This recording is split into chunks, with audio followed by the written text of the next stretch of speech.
त्याचबरोबर चुकीची लोक सत्तेत आली तर देशाचा काय ऱ्हास होतो हे गेल्या 10 वर्षात तुम्ही बघितलं असेल. खताच्या किमती कशा वाढलेल्या आहेत, तुम्हाला धान्याच्या किमती, तुमच्या उत्पादनाच्या किमती वाढल्या का, दुधाचे दर वाढले का, पशुखाद्याचे दर कुठे गेले, तुम्हाला सगळं माहित आहे. हे सरकारच्या धोरणामुळे होतं. कालची बातमी मी बघत होतो, कांद्याचा निर्यात भारत सरकारनं निर्यातीवर बंदी आणल्यामुळं पाकिस्तानने ती जागा घेतली आणि भारताचा कांद्याची निर्यात जवळपास 100 का 200 कोटींनी कमी झाली आणि तेवढाच कांदा पाकिस्तानने जास्त विकला आंतरराष्ट्रीय बाजारपेठेत. हे निर्यात धोरण ठरवण्याचं काम सरकार करत असतं आणि या सरकारमध्ये जर चुकीची लोक बसलेली असली तर ती शेतकऱ्यांच्यावर अन्यायकारक गोष्टी करतात.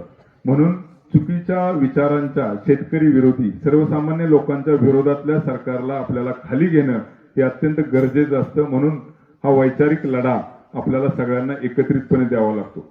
म्हणून सत्तेत येणं गरजेचं असतं. आता येणाऱ्या 29च्या बाबतीत एनकुळच्याच माझ्या दोन्ही मार्गदर्शकांनी 2 वेगळी मतं व्यक्त केली.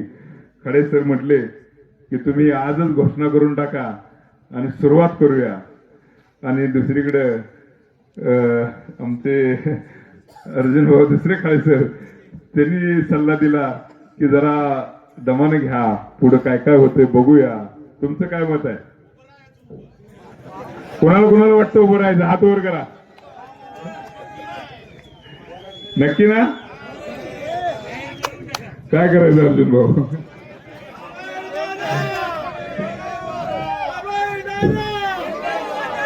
बर का, मी आजच सांगतो तुम्हाला, 2029ला मी आहेच. मग समोर 1 जण राहू द्या नाहीतर 10 जण राहू द्या, 2029ला मी आहे. त्याच्यामुळं आजच सांगून टाकतो, कोणीही उभा राहायचं त्यांना राहू द्या. कुठला पक्षाने आपल्याला तिकीट देऊ द्या नाही देऊ द्या, तिकीट आपलं जनतेच्या हातात आहे आणि जनतेनं मला दिलेलं आहे. जनतेनं मला सांगितलं उभं राहा, मी भेट नाही कोणाला, मग कोणी सांगू दे. आहे ना तयारी?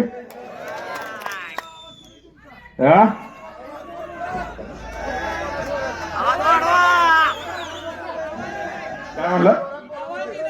आवाज येईना? आवाज येईना होय? आवाज 2029ला. तर 2029ला मी 101% उभा आहे. पुढे कुठला पक्ष, कुठली पार्टी याचा काही विचार करायची गरज नाही. अभय जगताप हीच आपली पार्टी आहे ना. तयारी? बरं का अर्जुन भाऊ, तुमच्या परवानगीनं आशीर्वाद राहू द्या. यावेळी सुद्धा तुम्ही प्रयत्न केला माझ्यासाठी, परंतु वरच्यांनी सहकार्य केलं नाही. थोडस जरी सहकार्य केलं असतं तर आज सभापती या खटाव तालुक्याचा माझ्यापेक्षा महत्वाचं सभापतीची पोस्ट म्हणजे सभापतीची सीट या ठिकाणी होती. जर थोडस सहकार्य मला मिळालं असतं तर आज सभापती आपल्या विचाराचं झाला असता की नाही. त्यामुळं तयारीला लागा. उद्या शिवजयंतीच्या या पूर्वसंध्येला आजच मी सांगून टाकलंय तुम्हाला 29ला आहे. तर मी नाही तर आता हे तुम्ही ठरवायचं आहे की मला निवडून आणायचं का नाही आणायचं.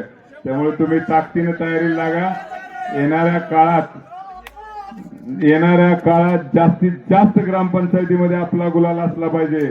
येणाऱ्या काळात जास्तीत जास्त सोसायट्यावर आपला गुलाल असला पाहिजे. खटाव मान वेगळा होणार आहे का सांगतो, थांबा. खटाव मान वेगळा होण्यासाठी जनगणना होणं गरजेचं असतं. अजून जनगणना झालेली नाही, त्यामुळं खटाव मान वेगळा होण्याची शक्यता नाही. आणि वेगळा झाला तर आपल्याच विचाराचे 2 निगडे उमेदवार असतील. ठीक आहे ना? वेगळा नाही झाला तर मी आहे, वेगळा जरी झाला तरी दोन्ही ठिकाणी आपल्याच विचाराचे लोक निवडून येतील एवढी मला खात्री आहे ना तुम्हाला. त्यामुळं ऐलान हो गया है, देखते अभी. आता काहीच नसताना 8 दिवसात आमदारकीला मतं किती लागतात सांगतो तुम्हाला.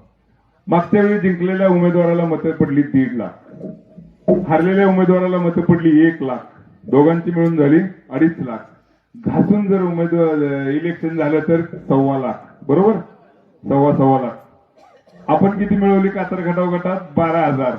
म्हणजे 10% मतं आपल्याला ऑलरेडी आहेत एका गटातून अजून 8 गट शिल्लक आहेत 9 पैकी, बरोबर. आणि किती दिवस आपण तयारी केली ती? 8 दिवस. आपल्याकडं 3 वर्ष आहेत. अजिबात काळजी करायची नाही.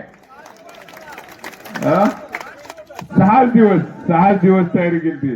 त्यामुळे येणारी 3 वर्ष मन लावून तयारी करू.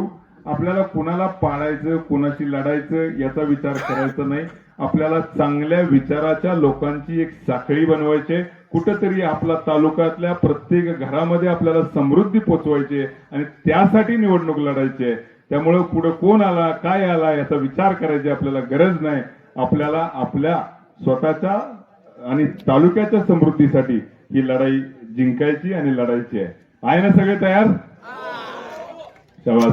आता त्यामुळं मी पडलो तरी हसत असतो, कारण मला खात्री आहे की पुढे काय होणार आहे.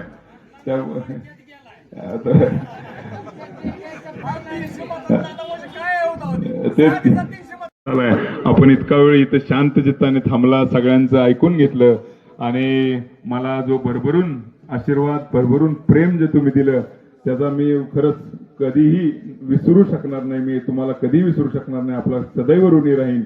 माझ्याकडून जितकं जास्तीत जास्त तुम्हाला करून घेता येईल तेवढं काम करून घ्या.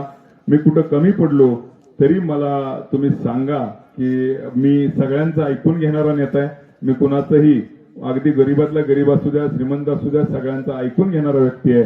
कधीही माझ्याकडे या, माझ्या कानावर काही गोष्टी चुकत असल्या तरी सांगत चला. आपण आपल्यामध्ये सुधारणा करत जाऊ. 3 वर्ष आपल्याकडे आहेत. चांगल्या पद्धतीनं काम करू आणि या मान तालुक्यात परिवर्तन घडवू एवढाच मी तुम्हाला विश्वास देतो आणि थांबतो. जय हिंद, जय महाराष्ट्र.